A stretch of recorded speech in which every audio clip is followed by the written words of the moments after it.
시청자 여러분, 안녕하십니까? 12월 28일 월요일 JTBC 뉴스 아침엔 시작합니다.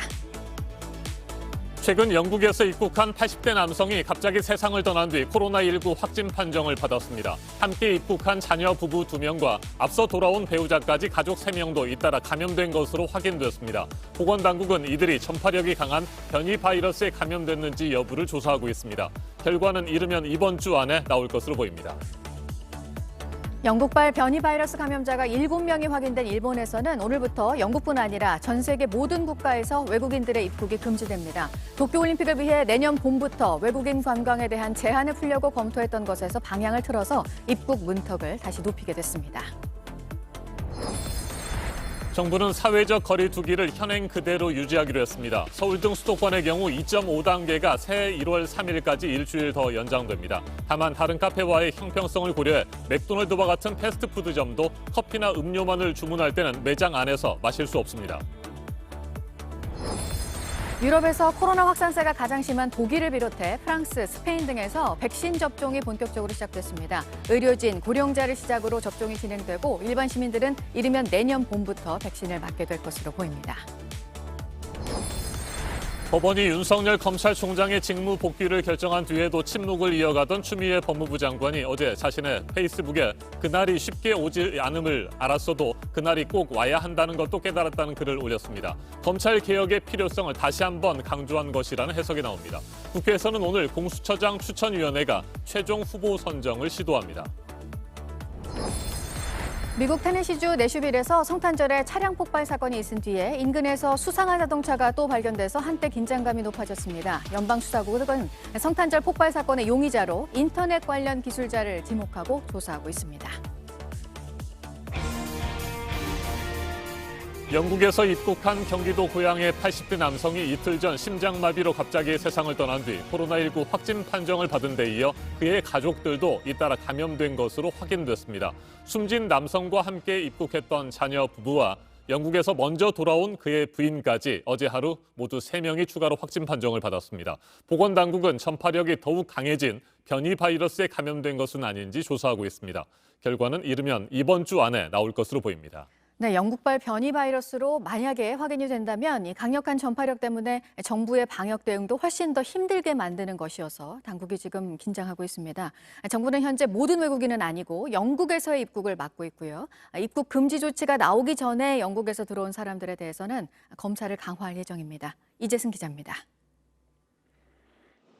최근 영국에서 입국한 80대 남성이 이틀 전 심정지로 사망한 뒤 코로나19 확진 판정을 받았습니다.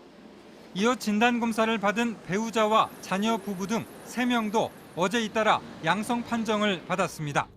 숨진 남성은 지난 13일 자녀 부부와 함께 국내에 들어왔는데 이들은 모두 입국 당시 음성 판정을 받은 뒤 자가 격리 중이었습니다.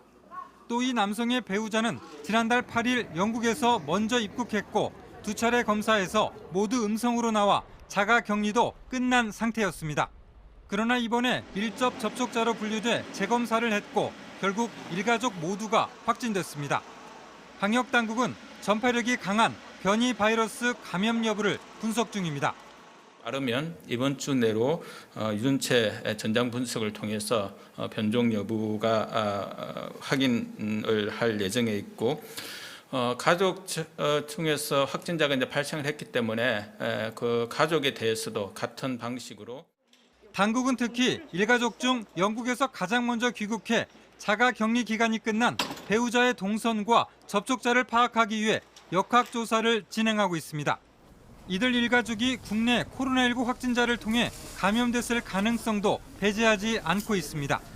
한편 어제 오후 6시까지 국내 코로나19 확진자는 모두 559명으로 전날 같은 시간대보다는 103명 줄었습니다. 지난 20일부터 26일까지 최근 일주일간 신규 확진자는 하루 평균 1,030명이 발생했습니다. JTBC 이재승입니다. 영국에서 처음 발견된 코로나19 변이 바이러스는 이처럼 우리나라까지 위협하고 있습니다. 이미 유럽 곳곳으로 퍼져나갔고 중동과 북미를 거쳐 일본에도 상륙했습니다. 7명의 변이 바이러스 감염자가 확인된 일본에서는 오늘 0시부터 영국인뿐만 아니라 모든 외국인의 입국이 원칙적으로 금지되고 있습니다. 도쿄 윤서령 특파원이 보도합니다. 일본 정부가 외국인 신규 입국 일시 중단을 긴급 발표한 건 그제 밤 9시였습니다. 변이 바이러스 감염자 2명이 추가로 확인됐기 때문입니다. 이 가운데 1명은 비행기 조종사로 공항 검역을 거치지 않아 집에 있는 가족에게 바이러스를 옮겼습니다. 이로써 일본 국내 변이 바이러스 감염자는 총 7명으로 늘었습니다. 외국인 신규 입국 중단은 새벽 0시부터 시작됐습니다. 일단 내년 1월 말까지지만 감염 상황에 따라선 더 늘어날 수도 있습니다. 152개 국가와 지역이 해당합니다. 다만 한국, 중국 등 11개국에 대해선 경제인의 입국을 허용합니다. 영국에서 시작된 변이 바이러스는 유럽을 휩쓸고 중동, 아시아, 북미 지역으로 번져가고 있습니다. 캐나다에서도 감염 사례 2건이 처음 확인됐고 미국 로스앤젤레스 카운티는 변이를 확인하기 위한 조사에 들어갔습니다. BBC에 따르면 영국발 입국을 제한하는 국가는 40여 개국에 달합니다. 사우디아라비아, 오만, 쿠웨이트 등은 아예 일주일간 국경을 폐쇄했습니다. 도쿄에서 JTBC 윤서령입니다.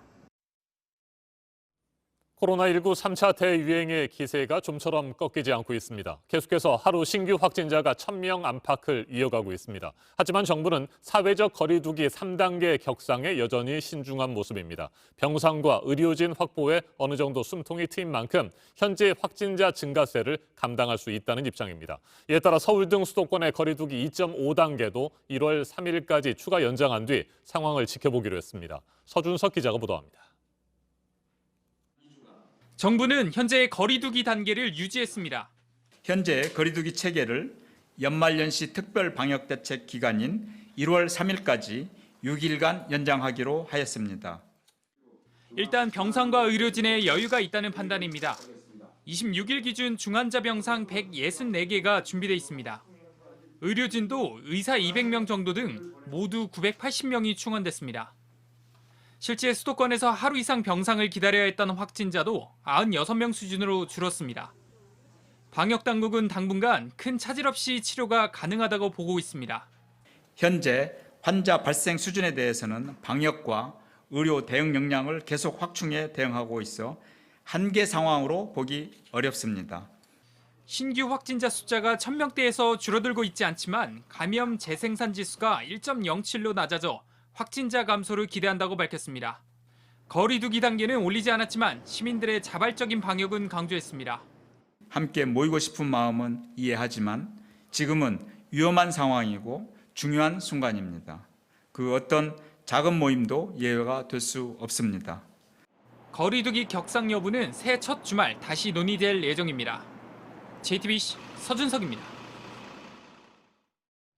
수도권 지역의 사회적 거리 두기 2.5단계가 현행 그대로 일주일 연장됐지만 일부 업종에 대한 규제는 좀 더 강화됐습니다. 맥도날드와 같은 패스트푸드점 매장 안에서는 커피 등 음료수만을 주문해서 마실 수 없습니다. 무인 카페와 홀덤펍의 규제는 전국으로 확대됐습니다.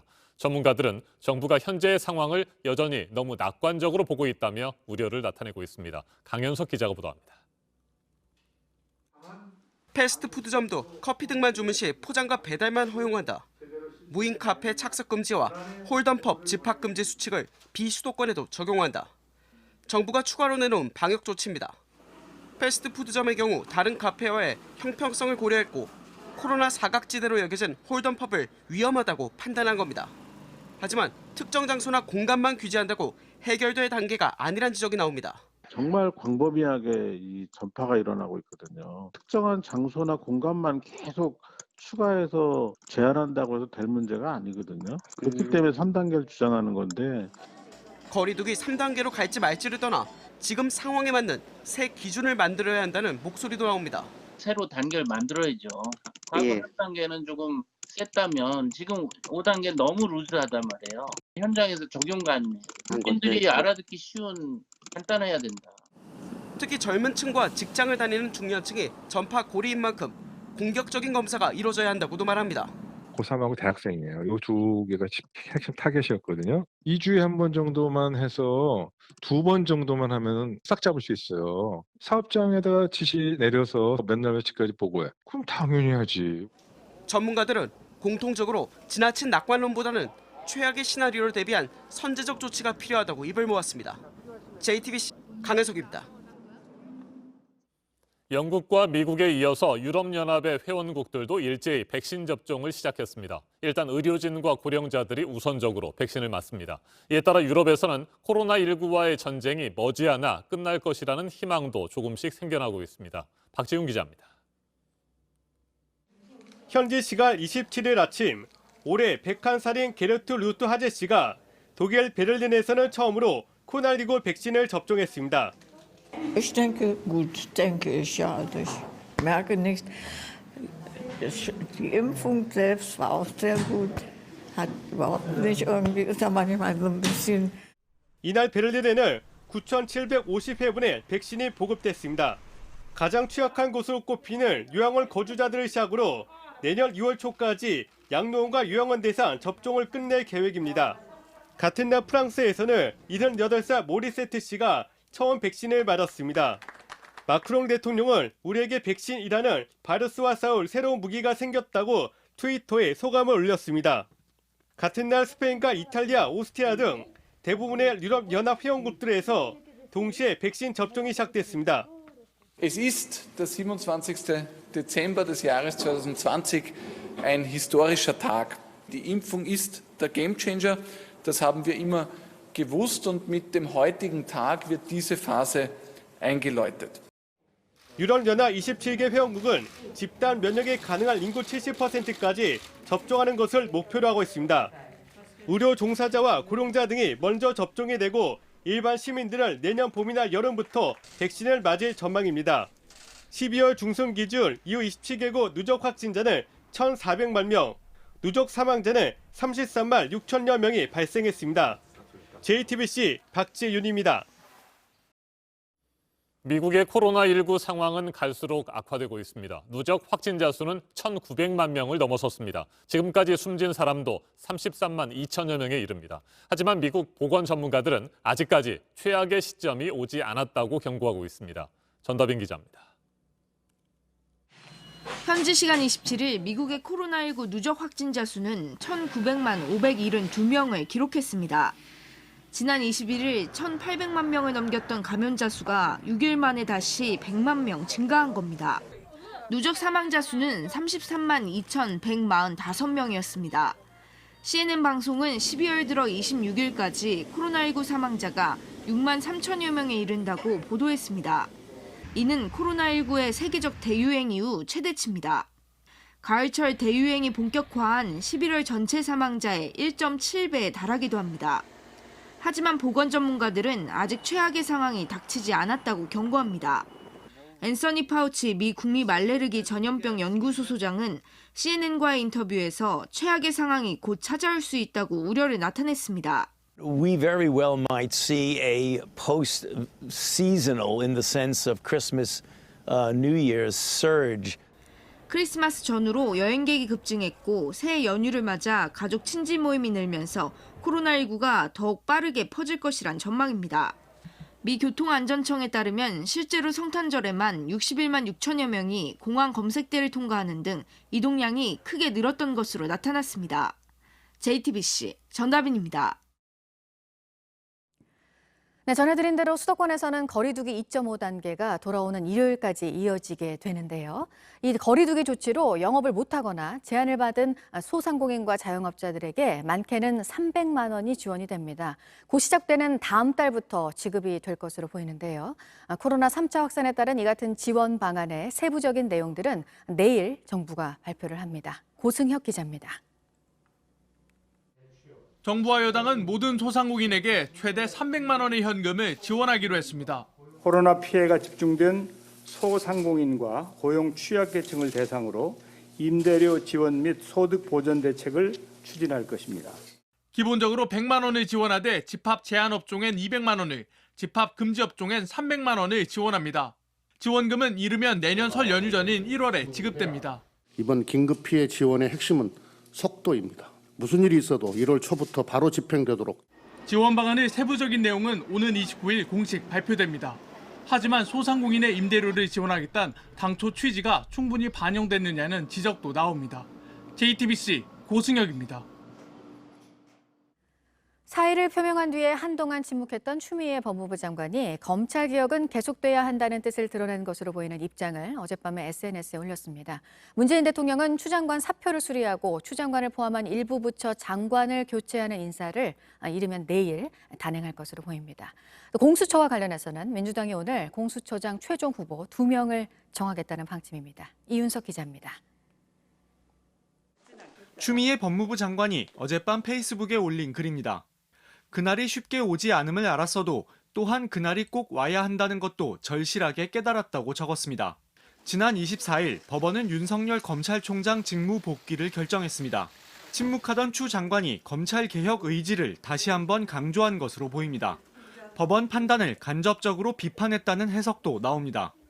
오늘 국회에선 공수처장 추천위원회가 최종 후보 선정을 시도합니다. 더불어민주당은 야당 측 추천위원 2명이 반대하더라도 나머지 5명 추천위원 의결로 추천 절차를 끝내겠다는 입장입니다.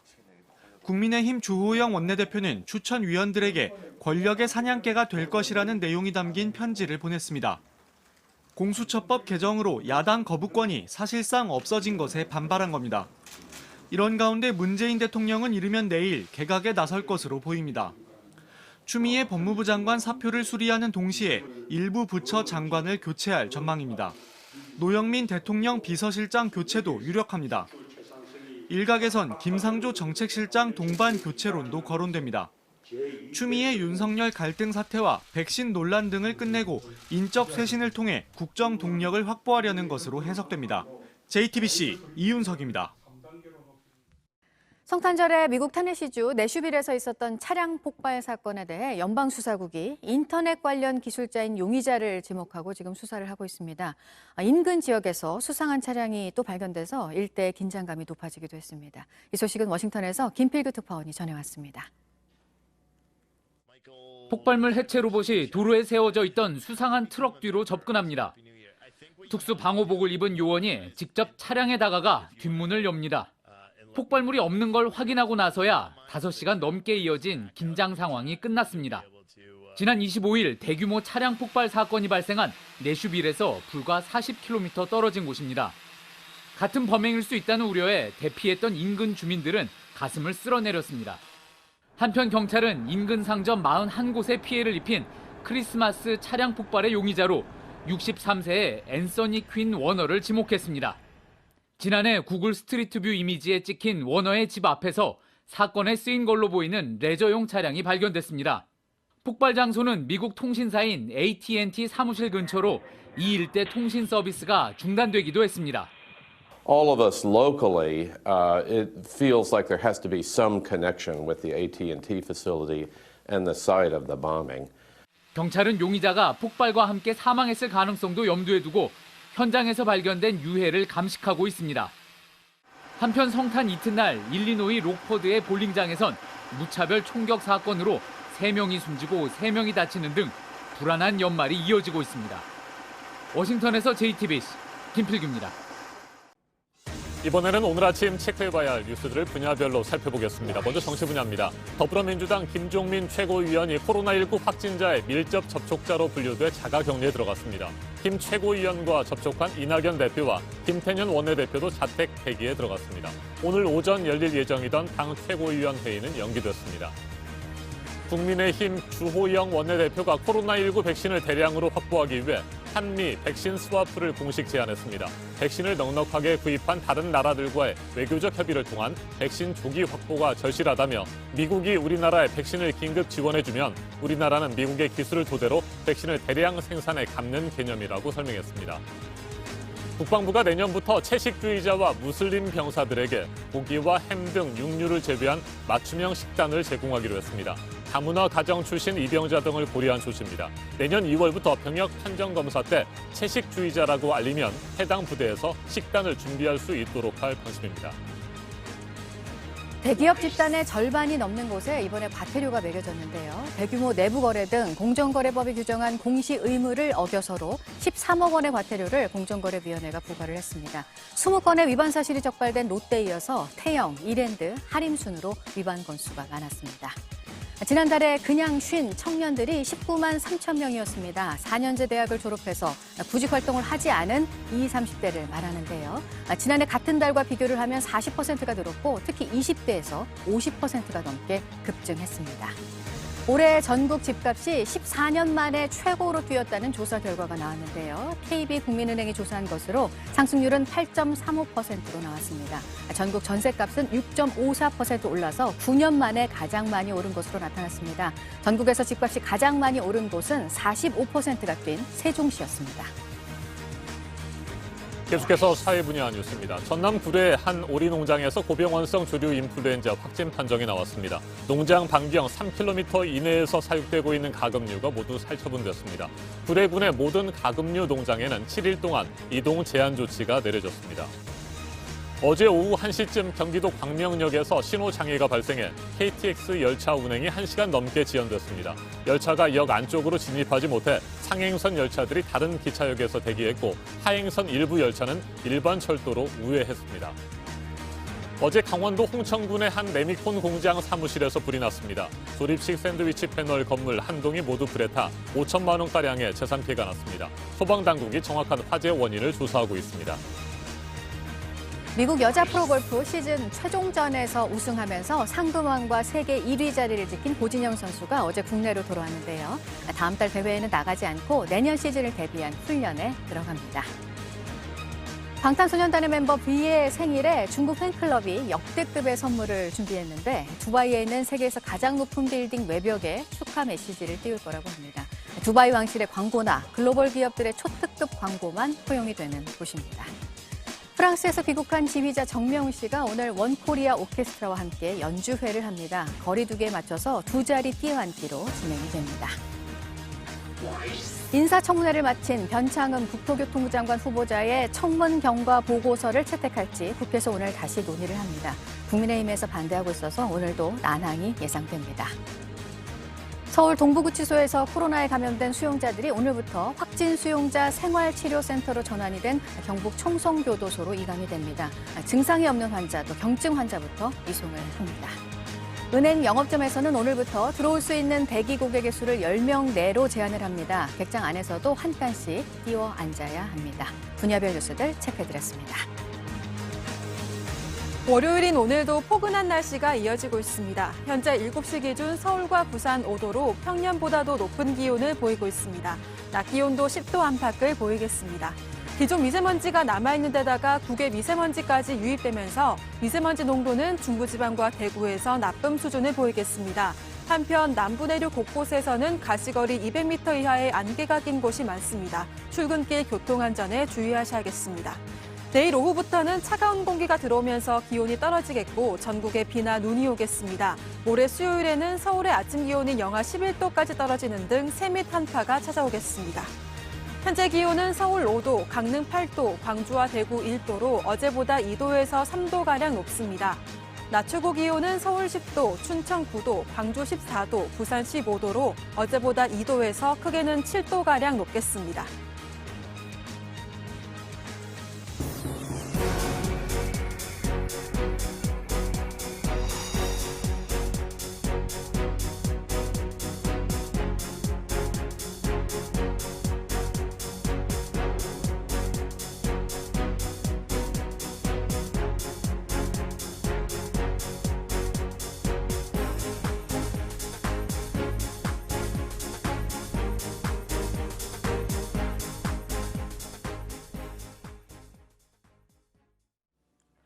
서울의 한 아파트에서 온수를 틀 때마다 악취가 나 수질 검사를 했더니 발암물질인 페놀이 기준치를 넘었습니다.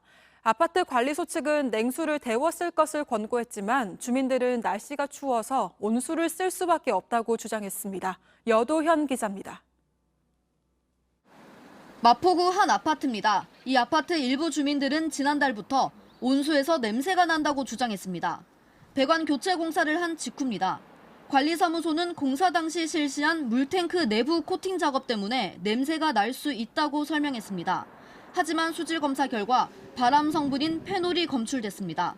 음용수 기준치보다 리터당 0.001mg 더 높았습니다. 전문가는 물탱크 내부 코팅 과정에서 문제가 있을 수 있다고 추정했습니다. 그것이 견고하게 굳은 다음에 물을 저장을 했어야 되는데 완전 건조가 안 된 상태에서 수돗물이 들어가니까 거기에는 클로로페놀이 생긴 거예요. 관리사무소는 온수 사용을 자제하고 냉수는 데워 쓸 것을 권고했습니다. 주민들은 불안해합니다.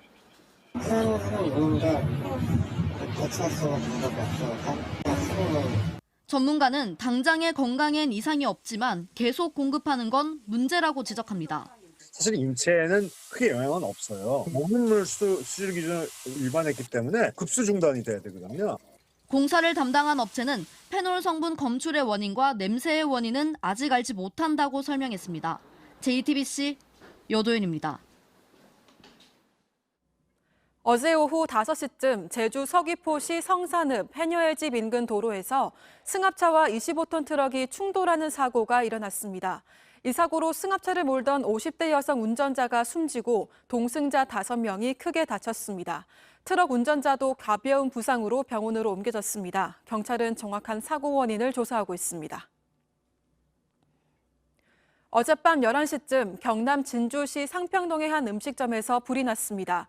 이 불로 54살 이모 씨가 양손과 얼굴에 화상을 입었고 식당과 주방기구 등 소방서 추산 1,000만 원의 재산 피해가 일어났습니다. 소방당국은 정확한 화재 원인을 조사하고 있습니다. 지난 토요일 경북 포항 구룡포에서 출항해 동해안에서 오징어 잡이를 하던 29톤급 어선에서 선원 A씨가 숨진 채 발견됐습니다. A씨는 조업 도중 잠시 쉬던 상황이었고 동료 선원이 발견해 해경에 신고했습니다. 배는 사망자가 나옴에 따라 어제 저녁 구룡포항으로 돌아왔습니다.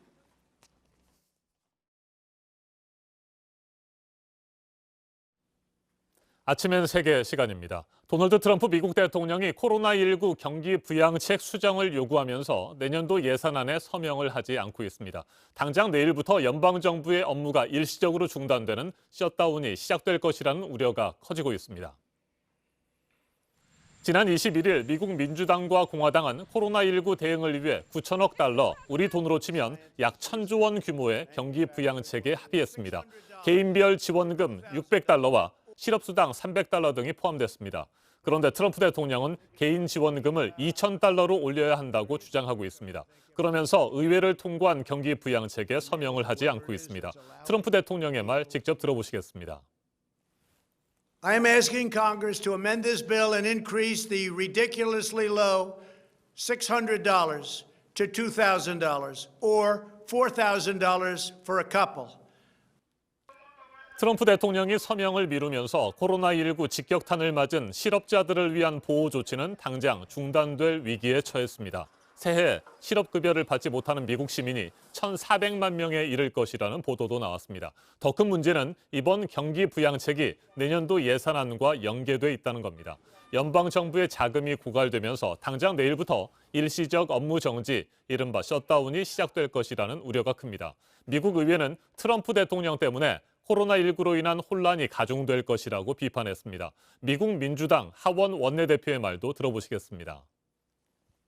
How ironic it would be to shut down the government at a time of pandemic crisis, the very time when government services are needed the most. No partisan politics. Put the people first.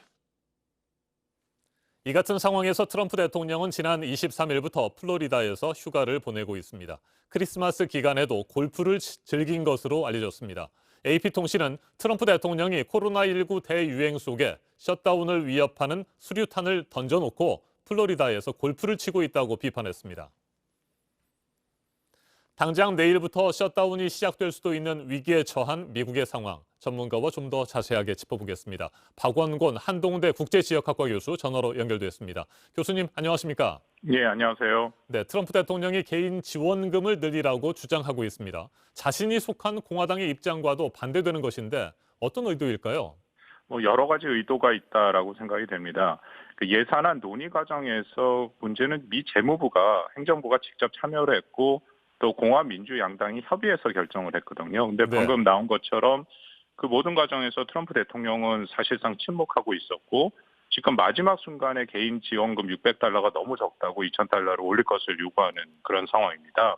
근데 문제는 이 개인 지원금 2,000달러 인상은 공화당, 트럼프 대통령의 공화당이 반대한 것이거든요. 민주당이 2,000달러 인상을 원했음에도. 그래서 이런 의도에 대한 질문을 지금 기자들이 계속하고 있는데 백악관 대변인은 응답하지 않고 있습니다. 몇 가지 가능성은 일단 트럼프 대통령이 대선에서 패배한 좌절감의 표현이다. 혹은 자신이 아직까지도 권력을 갖고 있다는 것을 보여주기 위한 것이다. 아니면 또 대선 불복에 그 적극적이지 않은 공화당 지도부에 대한 불만, 뭐 그런 것들이 정말 이유다라고 판단이 되는데요. 네. 일종의 목리로 볼 수 있다고 생각합니다. 말씀드린 것처럼 정말로 2,000달러를 올리기를 원했으면 협의 과정에서 대통령의 의사를 표현하고 공화당을 설득했어야 되는데 그런 행동이 전혀 없었고요. 그리고 일단 통과시키고 원하면 추가 논의로 할 수도 있거든요. 그런데 지금 거부권을 행사하고 있다라는 것은 트럼프 대통령의 그런 정치적인 목리다라는 판단도 가능하다고 생각합니다. 네, 민주당은 오히려 트럼프 대통령의 요구를 일부 받아들여서 대체 법안을 표결하자 이 같은 입장이라고 전해 들었습니다. 반면 공화당은 앞서 전해드린 것처럼 계속해서 반대하고 있고요. 결국 이 같은 상황이라면 당장 내일부터 셧다운 상황이 닥치게 될까요?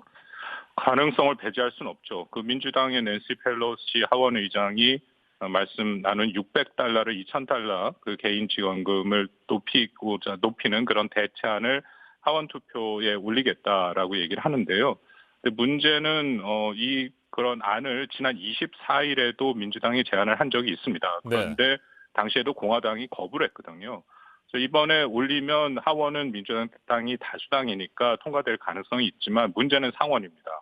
그러니까 상원은 공화당이 여전히 다수당이거든요. 제동이 걸릴 수 있다라는 것이고요.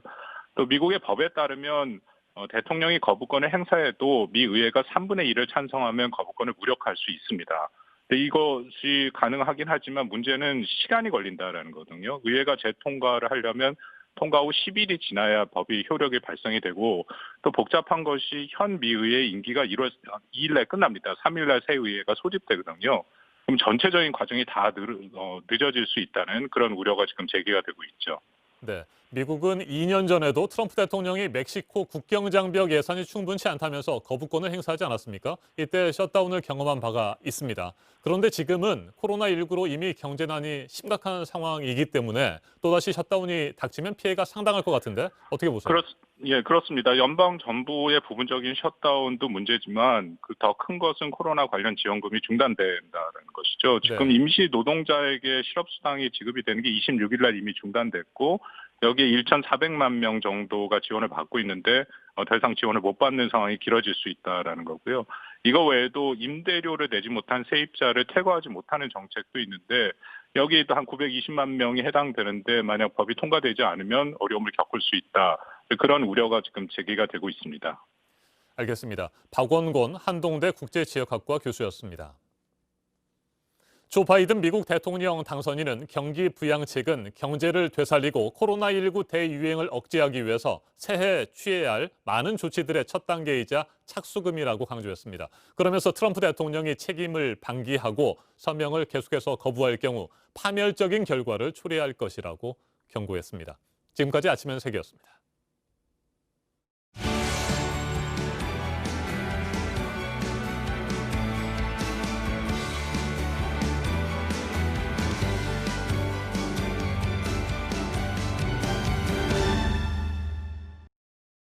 네, 월요일 아침입니다. 8시 4분 지나고 있습니다. 국내 코로나 현재 상황 다시 한번 전해드리면 최근 일주일간 나온 하루 평균 확진자가 1,030명이고 수도권 거리 두기는 3단계가 아닌 2.5단계로 오는 일요일까지 이어집니다. 하루빨리 좀 줄어드는 쪽으로 방향이 틀어지길 모두가 한마음으로 바라고 있는데요. 지금 집단 감염이 이어지고 있는 시설 가운데 요양시설들이 지금 얼마나 감염에 취약한지는 전해드렸었고 장애인 시설 얘기를 이번에는 좀 해보려고 합니다. 40명이 넘는 확진자가 나온 장애인 시설이 있습니다. 먼저 이자연 기자입니다. 송파구의 한 장애인 생활시설입니다. 발달장애인 114명이 먹고 자며 생활하고 직원 63명이 근무하고 있습니다. 지난 25일 이곳에서 6명이 코로나19 확진 판정을 받았습니다. 직원 4명과 입소자 2명이었습니다. 첫 감염이 확인되면서 시설에 머무른 181명이 일제히 검사를 받았는데 그제 39명이 추가로 확진 판정을 받았습니다. 입소자가 대부분이며 이들을 돌보는 생활지도사와 직원도 확진 판정을 받았습니다. 시설은 운영을 잠정 중단하고 통째로 격리됐습니다. 보건소랑 구청에 지금 뭐 다 된 상태고요. 역학조사까지 다 끝난 상태라서 안에서 최선을 다해서 방역 중이고 더 이상 확산되지 않도록 지금 하고 있으니까. 입소자의 대부분은 40, 50대 성인으로 현재 중증 환자는 없는 것으로 알려졌습니다. 직원들은 교대로 출퇴근을 하는 데다가 입소자들도 병원 등을 오가고 있어서 어디서부터 감염이 시작된 건지는 조사가 더 필요한 상황입니다. 방역당국은 감염 경로를 조사하는 한편 음성 판정이 나온 시설 사람들을 대상으로 다시 한번 코로나 검사를 한 뒤 결과를 기다리고 있습니다. JTBC 이자연입니다. 그럼 이런 장애인 시설은 왜 감염에 취약할 수밖에 없는지, 이런 시설에서 일하던 한 사회복지사가 말한 부분들이 있습니다. 다인실이 대부분이고 마스크를 계속 쓰기도 어려운 게 그 안의 상황이라는 겁니다. 이어서 송우영 기자가 전해드리겠습니다. 송파구는 현재 감염 경로를 조사 중입니다. 방역당국은 해당 시설에 4인실이 많았다고 전했습니다. 발달 장애인을 도와왔던 한 사회복지사는 다인실의 경우 일반 병원보다 더 위험하다고 말합니다. 친구들이 뭐 4인 1실 이렇게 돼 있는 건 그냥 노출돼 있는 거죠. 안 걸리면 다행이고. 항상 마스크를 쓰고 있기 어렵다는 설명입니다. 열심히 마스크도 애기들 끼우듯이 벗으면 끼워주는 걸 해요. 근데 어차피 벗잖아요. 언제 이게 집단으로 감염될지 모르는 거예요. 환기도 자주 해줘야 하지만 쉽지 않습니다. 다인실에서는 한 명만 반대해도 창문을 계속 열어두기 힘들기 때문입니다. 옆에서 복지사가 한 명 한 명 직접 도와야 되기 때문에 거리 두기도 잘 안 됩니다. 해당 시설에는 발달 장애인과 복지사, 그리고 직원 등 약 180명이 있습니다. 추가 확진을 막기 위해서는 보다 적극적인 격리와 치료가 필요하다는 조언입니다. JTBC 송우영입니다. 네, 이제 코로나 누적 확진자 수가 1,900만 명도 넘어서 2천만 명에 다가가고 있는 미국 상황도 보겠습니다. 누적 사망자는 33만 명인데 이번 달 들어서만 6만 명이 넘습니다. 그런데 문제는 지금이 최악의 상황이 아니라는 전망이 잇따라 나오고 있다는 겁니다. 임종주 특파원이 전해드리겠습니다. 축구 코치이던 델가도는 성탄절을 닷새 앞두고 세상을 떠났습니다. 부인과 어머니도 그보다 며칠 앞서 숨을 거뒀습니다. 코로나는 이렇게 일가족 3명의 생명을 앗아갔습니다. I look back and wonder if they could have done something a little bit different. 59년을 함께한 노 부부도 열흘 사이로 가족들을 떠났습니다. We never thought this would happen to our family, and it did. And this virus is really unforgiving. 미국 코로나 사망자는 33만 명을 넘어섰습니다. 미국인 1,000명 가운데 1명꼴에 이릅니다. 이번 환자는 11만 7천여 명으로 25일 연속 10만 명을 웃돌고 있습니다. 캘리포니아 중남부는 중환자실 수용 능력이 0%대로 떨어졌습니다. Very exhausting, you know. It's really like a never-ending struggle. It's really tough right now. 지금까지 백신을 맞은 미국인은 200만 명 가까이 됩니다. 계획보다 지연되고 있어서 당초 목표인 연내 2천만 명 접종은 어려워 보입니다. 이런 가운데 지난주에만 700만 명 넘는 여행객들이 공항을 통해 이동했습니다. 이들이 다시 집과 일터로 돌아가는 내년 1월 초 이후 확산을 전문가들은 우려하고 있습니다. 워싱턴에서 JTBC 임종주입니다. 스스로 물러나겠다는 뜻을 문재인 대통령에게 밝힌 뒤 계속해서 침묵을 지켜오던 추미애 법무부 장관이 어제 소셜미디어에 글을 올렸습니다. 그날이 쉽게 오지 않음을 알았어도 또한 그날이 꼭 와야 한다는 것도 절실하게 깨달았다고 밝혔습니다. 윤석열 검찰총장이 다시 직무에 복귀한 뒤 나온 첫 번째 입장입니다. 대국민 사과를 하고 사퇴 수습에 나선 문재인 대통령은 이르면 내일 추 장관의 사의를 수용할 것으로 보입니다. 최창렬 용인대 교양학부 교수 자리 함께했습니다. 어서 오십시오. 안녕하세요. 네, 추미애 법무부 장관이 11일 만에 다시 입장을 밝혔습니다. 윤석열 총장의 복귀와 상관없이 검찰개혁은 꼭 이루어져야 한다. 이런 부분을 강조한 것으로 보이는데 어떻게 일단 뭐 그렇게 분석하세요? 느껴집니다. 보여집니다.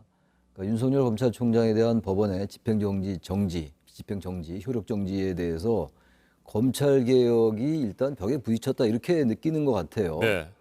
윤석열 총장이 징계가 유지될 때 검찰개혁을 할 수 있었다고 생각하는데 그렇지 않고 업무에 복귀하니까 검찰개혁이 난관에 봉착했다고 생각하고 앞으로도 검찰개혁을 계속해야 되겠다. 뭐 이런 원론적인 생각을 표시한 걸로 보는데 글쎄요, 뭐 이제 앞으로 이제 추미애 장관이 인사 문제가 걸려 있잖아요. 지금 네. 대통령께 사의를 표명했고 문재인 대통령은 이제 법원의 결정을 존중하고 특히 인사권자로서 국민들께 불편과 혼란을 끼치는 데 대해서 사과한다 이런 말씀을 했거든요.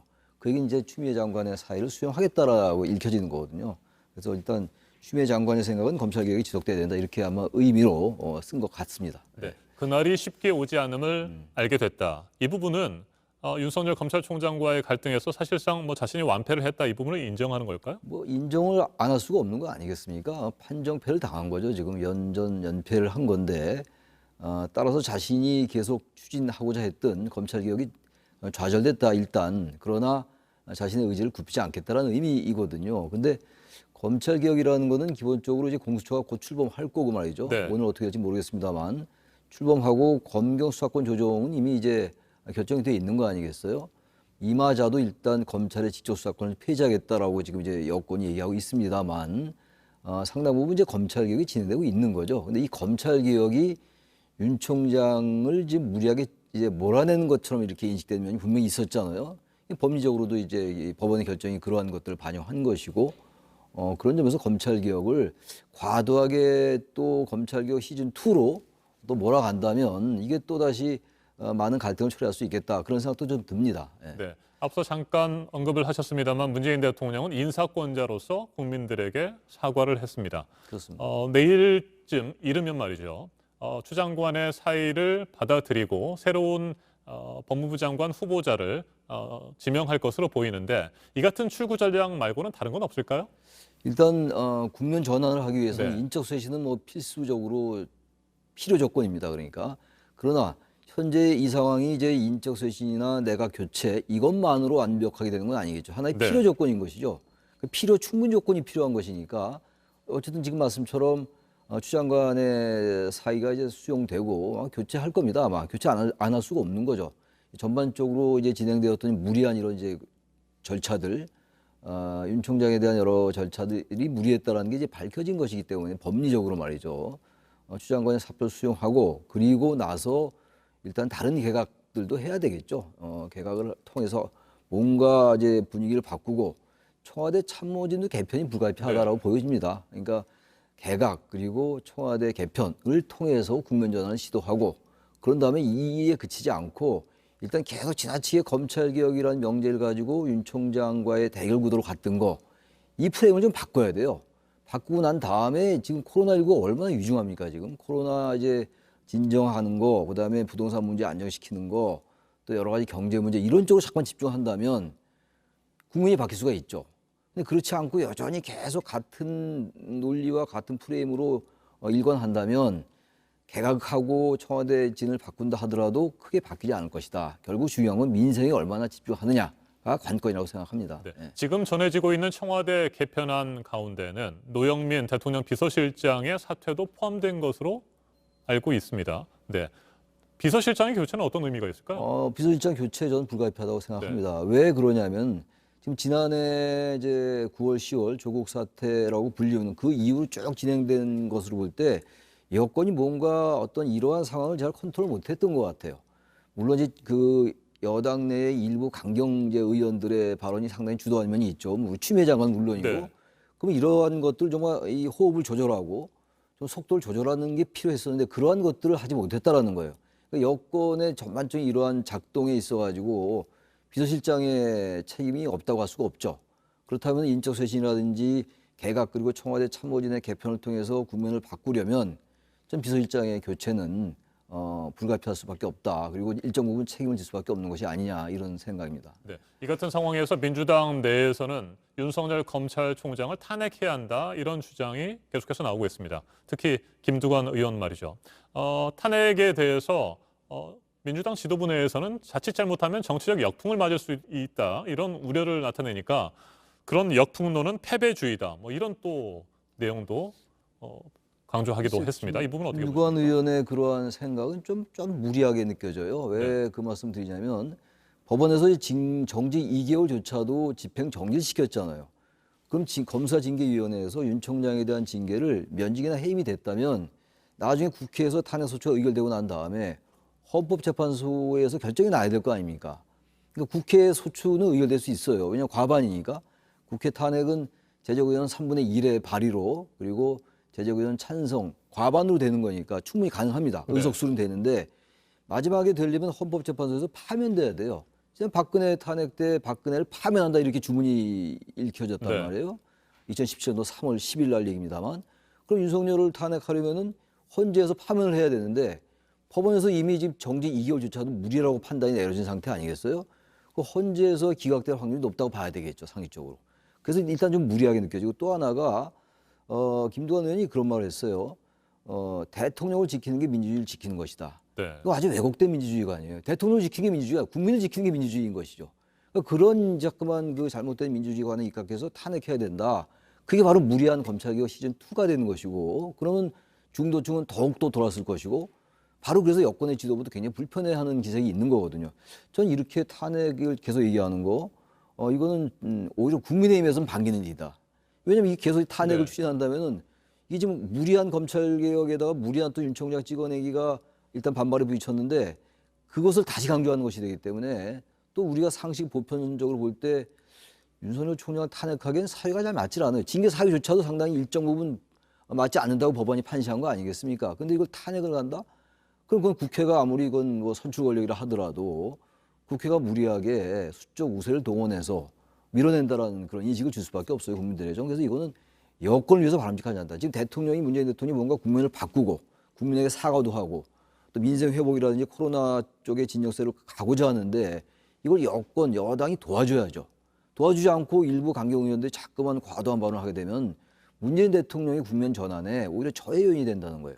그 레임덕을 막고 다시 정권이 지지율의 상승을 가져오려면 국면과 민생, 국면 전환을 통해서 민생으로 바꾸고 지나치게 검찰개혁에 치중했던 이런 모습들을 근데 거기 또 탄핵까지 얘기한다. 이건 더욱더 문재인 대통령의 레임덕의 조짐이라고도 그러는데 그 조짐에 오히려 기름을 붓는 격이다. 그래서 이거는 여권을 위해서도 그렇고 민생을 위해서도 김두관 의원의 탄핵 발언 같은 부분들은 썩 바람직하지 않다라고 저는 생각합니다. 네, 국민의힘은 탄핵을 시도한다면 민주당은 자멸의 길로 빠져들 것이다. 뭐 이렇게 비판을 했습니다. 그럼에도 불구하고 김두관 의원이 계속해서 탄핵 주장을 하는 이유가 있을까요? 글쎄요, 저는 이해가 좀 안 가긴 하는데요.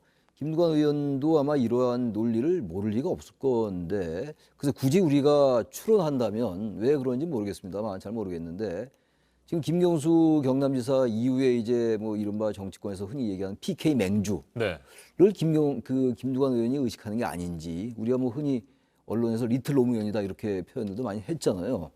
그래서 PK죠. 부산 경남 지역에서의 맹주를 노리는 게 아닌가. 그리고 또 하나는 항상 뭐 동원되는 논리이긴 합니다만 친문 강경 지지자들의 어떤 지지를 뭔가 자신이 흡수하려 하는 게 아닌지 친문 지지자들의 그런 지금 이번에 탄핵에 대해서 여러 반발을 많이 하고 있는 거 탄핵이 아니라 윤 총장 징계가 좀 무산된 데에 대해서 친문 지지자들이 상당히 반발하고 있는 상황이잖아요. 청와대 청원도 올라왔고 그런 부분들의 지지를 의식하는 게 아닌가, 흡수하려 하는 게 아닌가 이런 정치적인 해석은 가능합니다만 지금 중요한 건 대통령이 다시 국면을 전환해서 민생으로 가게 하는 게 중요한 거 아니겠어요. 그게 그야말로 친문 핵심 의원들의 전 역할이라고 보는데 이렇게 간다는 건 저는 뭐 검찰개혁에도 전 부정적 요인으로 작용할 것이고 민생에도 그렇고 민주당 여권의 지지율 상승에도 도움이 되지 않는다라고 생각합니다. 네, 민주당은 수사권과 기소권을 완전히 분리하는 검찰개혁 시즌2를 추진하겠다 이렇게 밝힌 바가 있습니다.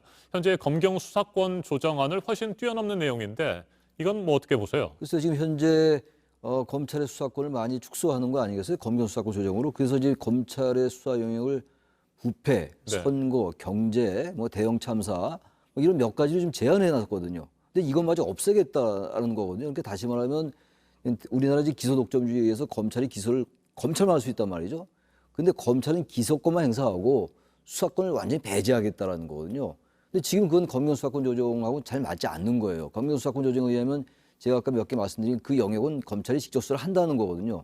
근데 직접 수사권을 완전히 폐지한다는 것이기 때문에 이것이야말로 검찰개혁이 무리하게 진행된다라는 그런 비판에 직면할 수 있어요. 이미 여권이 주도해서 검경 수사권 조정을 해낸 상태 아니에요?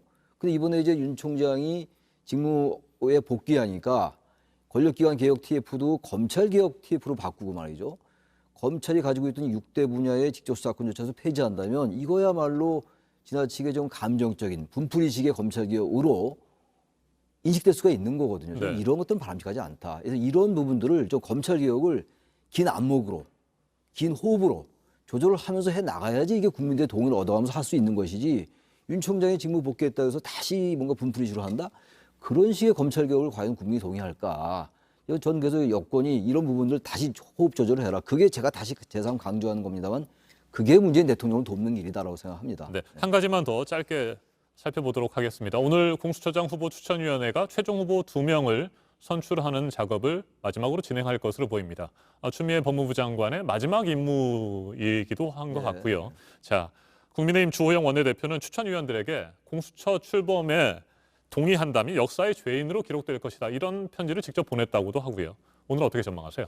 그래서 오늘 뭐 결국은 이제 공수처장 후보를 추천할 것 같아요. 추천할 것 같은데 지금 말씀하신 주호영 원내대표의 그런 모습도 저는 바람직하지 않다고 생각해요. 그건 야당이 추천한 의원이 있다 하더라도 그건 그분들의 자율적인 생각에 맡기는 거죠. 그거를 주호영 원내대표가 지령 내리듯이 동의하지 말아라 이렇게 하는 건 좀 맞지 않는다. 이런 하나하나의 행태들이 여도 그렇고 야도 그렇고 다 민주주의에 위배되는 것들이에요.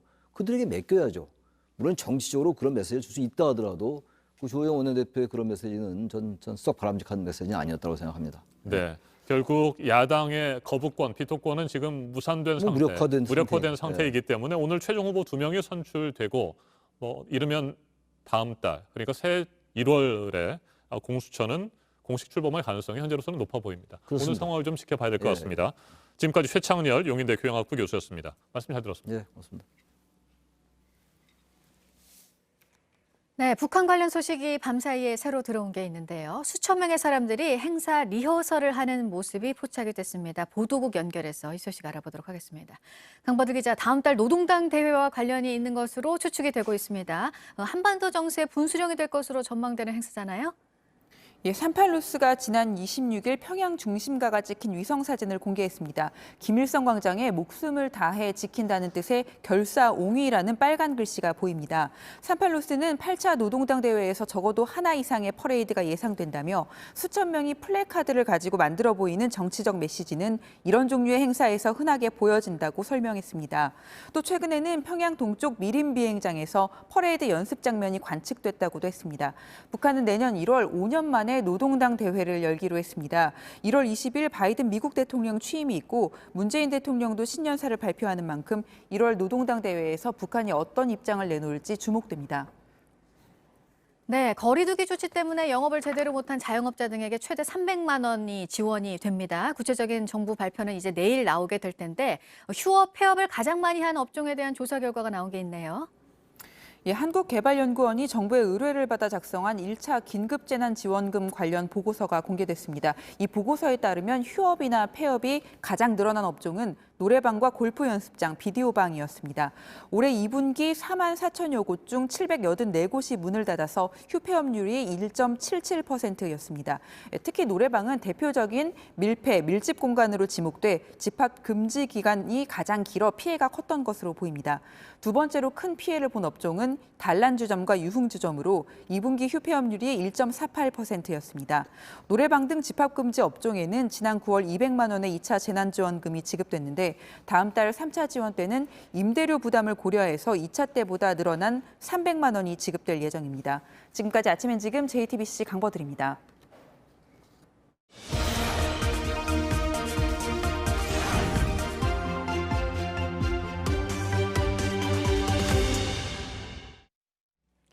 올해 우리 사회에서는 다양한 이야기들이 화두가 됐습니다. 한 해를 마무리하는 요즘 생각해 볼 만한 주제를 담은 책들을 소개해드리겠습니다. 누구에게나 공정한 기회가 주어지는 것처럼 보이지만 사실은 그렇지 않다는 능력주의의 실상과 불평등을 다뤘습니다. 능력주의 사회에서는 모두가 실패한 사람이 될 수밖에 없다고 이야기하면서 공정성이라는 이름으로 우리 사회 곳곳에 놓여 있는 차별을 분석합니다. 유례 없이 길었던 장마와 태풍, 올 한 해 부쩍 눈앞으로 다가온 기후위기를 인권의 관점으로 바라본 책입니다. 코로나가 우리 사회의 취약한 고리를 먼저 끊었던 것처럼 저자는 기후재난이 모두에게 평등하지만은 않다고 이야기합니다. 기후 위기의 심각성을 통계나 수치 대신 일상 속 모습을 통해 이야기하면서 다양한 차원에서의 해답을 제시하고 있습니다. 디지털 성범죄, 직장 내 성희롱 등 올해 수면 위로 드러났던 성폭력을 이야기한 책입니다. 지난 20여 년 동안 여성들을 위해 변론해왔고 낙태죄 위헌 소송을 이끌었던 저자가 자신이 직접 겪고 변론한 사건들을 중심으로 우리 사회의 여성 인권 현실을 살펴봅니다. 그동안 여성을 대상으로 한 범죄에 대해서 법은 과연 누구의 편이었는지 현실을 반영하지 못했던 다양한 사건들도 날카롭게 지적합니다. 지금까지 아침엔 라이프였습니다. 오늘 전국에 가끔 구름이 많겠고 포근한 날씨가 이어지겠습니다. 미세먼지 농도는 중부지방과 대구에서 나쁨 수준을 보이겠습니다. 낮 최고 기온은 서울 10도, 춘천 9도, 광주 14도, 부산 15도로 어제보다 2도에서 크게는 7도가량 높겠습니다. 내일은 오후부터 기온이 떨어지겠고 전국에 비나 눈이 내리겠습니다. 모레 수요일에는 서울 최저기온이 영하 11도까지 내려가면서 새밑 한파가 찾아오겠습니다. 아침엔 뉴스워치, 오늘 하루 관심을 가지고 지켜봐야 할, 기억해야 할 뉴스 끝으로 정리해드립니다. 최근 영국에서 입국한 80대 남성이 갑자기 세상을 떠난 뒤 코로나19 확진 판정을 받았습니다. 함께 입국한 자녀 부부 2명과 앞서 돌아온 배우자까지 가족 3명도 잇따라 감염된 것으로 확인됐습니다. 보건당국은 이들이 전파력이 강한 변이 바이러스에 감염됐는지 여부를 조사하고 있습니다. 결과는 이르면 이번 주 안에 나올 것으로 보입니다. 영국발 변이 바이러스 감염자가 이미 7명이 확인된 일본에는 오늘부터 외국인들이 들어올 수 없습니다. 영국뿐 아니라 전 세계 모든 국가에서의 입국을 막는 조치가 시작됐습니다. 정부는 사회적 거리 두기를 현행 그대로 유지하기로 했습니다. 서울 등 수도권의 경우 2.5단계가 새해 1월 3일까지 일주일 더 연장됩니다. 다만 다른 카페와의 형평성을 고려해 맥도날드와 같은 패스트푸드점도 커피나 음료만을 주문할 때는 매장 안에서 마실 수 없습니다. 한동안 침묵했던 추미애 법무부 장관이 검찰개혁은 계속돼야 한다는 뜻을 드러낸 것으로 보이는 글을 SNS에 올렸습니다. 문재인 대통령은 추 장관을 포함한 일부 부처 장관을 교체하는 인사를 이르면 내일 단행할 것으로 보입니다. 공수처와 관련해서는 민주당이 오늘 공수처장 최종 후보 2명을 정하겠다는 방침입니다. 오늘 전해드릴 소식은 여기까지입니다. 이상으로 JTBC 뉴스 아침엔 월요일 순서 모두 마치겠습니다. 건강한 하루 보내시기 바랍니다. 고맙습니다.